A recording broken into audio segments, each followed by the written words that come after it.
सबसे पहले आपको लेकर चलते हैं हरियाणा के हिसार, जहां पर कृषि मेला रवि 2025 का उद्घाटन मुख्यमंत्री नायब सिंह सैनी ने किया है। इस दौरान वो क्या कुछ कह रहे हैं, सुनवाते हैं। अपनी खेती में अवश्य अपनाएं जो आप यहाँ पर देखते हैं। आपको देख करके हमारे दूसरे किसान भाई भी उसका उपयोग करेंगे, जैसे जल बचाना, मिट्टी का परीक्षण करवाना और वर्मी कंपोस्ट का प्रयोग करना, ये फसल विविधीकरण करना, ये सब कदम प्राकृतिक संसाधनों के कुशल प्रबंधन करने और किसानों की आमदनी बढ़ाने में ये कारगर सिद्ध होंगे। मित्रों, हमारे पूर्वज हमारे लिए स्वच्छ पर्यावरण के रूप में एक धरोहर छोड़ करके गए हैं। हमें भी इस धरती पर जल और वायु को स्वच्छ दिशा में छोड़ करके आगे बढ़ना है। इस तरह हमारी आने वाली पीढ़ियां इस धरोहर से लाभ उठा सकेंगी और यह सिलसिला निरंतर जारी रहेगा। हमें यहां से यह संकल्प लेकर के जाना होगा कि हम आने वाली पीढ़ियों को ऐसी धरा सौंपे जो उपजाऊ भी हो और हरियाली से भरी भी हो। हम ये संकल्प लेकर के आज यहाँ से जाएंगे। मित्रों, मैं आप सबसे ये अनुरोध भी करता हूँ कि इस मेले से जुड़ी जानकारी को अपने खेतों में हमें जरूर अपनाएं। अंत में मैं सभी किसान भाइयों से ये कहना चाहूंगा कि कृषि में विविधीकरण को अपनाएं और मोटे अनाज की पैदावार को हम प्राथमिकता दें। औषधीय पौधे, मधुमक्खी पालन, मशरूम उत्पादन, सब्जियों, फूलों और फलों की खेती आदि को अपनाना हमें चाहिए। उनसे हमारी और आय बढ़ेगी। इसके लिए सरकार आपको हर प्रकार की सुविधा में छूट देती है।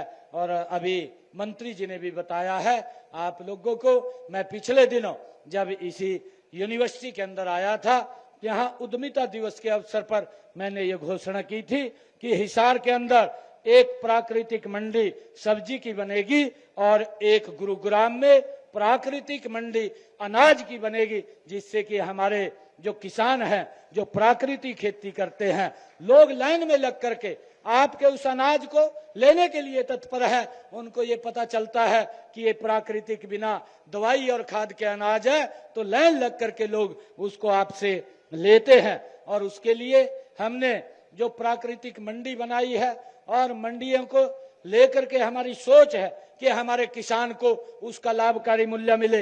मित्रों, मैं आप किसान भाइयों से ये भी मैं शेयर करना चाहूंगा कि हमने गन्नौर के अंदर एक अंतर्राष्ट्रीय स्तर की जो हॉर्टिकल्चर मंडी है वो भी तैयार हो रही है। शीघ्र ही उसके ऊपर भी हमारे किसानों को उसका लाभ मिलेगा।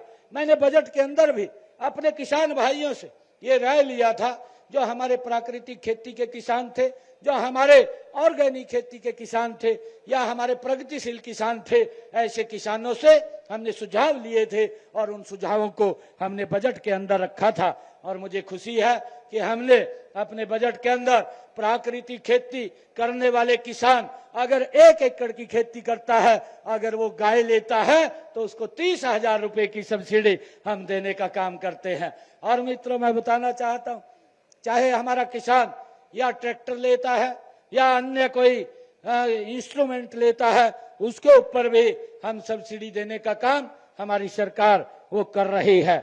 मित्रों, मैं आप सब किसान भाइयों से यह कहना चाहूंगा कि कृषि में विविधीकरण को अपनाएं और हम, ताकि आदरणीय प्रधानमंत्री जी के उस संकल्प को जो उन्होंने यूएनओ के अंदर ये विषय रखा था कि हमें मोटे अनाज का उपयोग करना चाहिए, जिससे कि हमारे जो विटामिन्स हैं वो विटामिन्स भी हमें इन मोटे अनाजों से मिलते हैं।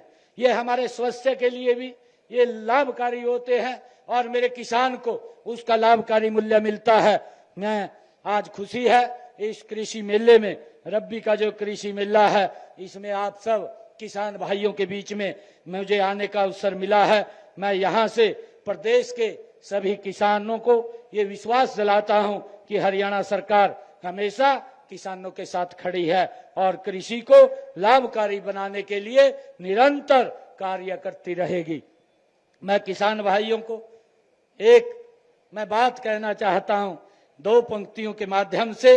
नमन है उन हाथों को, नमन है उन हाथों को जो मिट्टी से करिश्मा कर जाते हैं, जो वो देव नहीं फिर भी देवों से कम नहीं कहलाते हैं। मैं आप सबका आज इस कृषि मेला रब्बी में हमारे किसान भाई, हमारे यहाँ के वैज्ञानिक, हमारे अधिकारी और हमारे मीडिया के कर्मी और हमारे जो यहाँ स्टॉल लगा रखी है जिन भाइयों ने, उन सब का मैं दिल से धन्यवाद करता हूँ, आभार प्रकट करता हूँ। और इन्हीं शब्दों के साथ आप सब किसान भाइयों का मैं दिल से धन्यवाद करता हूँ। इन्हीं शब्दों के साथ जय जवान, जय किसान, जय विज्ञान और जय अनुसंधान। आप सबका बहुत बहुत धन्यवाद। जय हिंद, जय भारत, जय भारत माँ।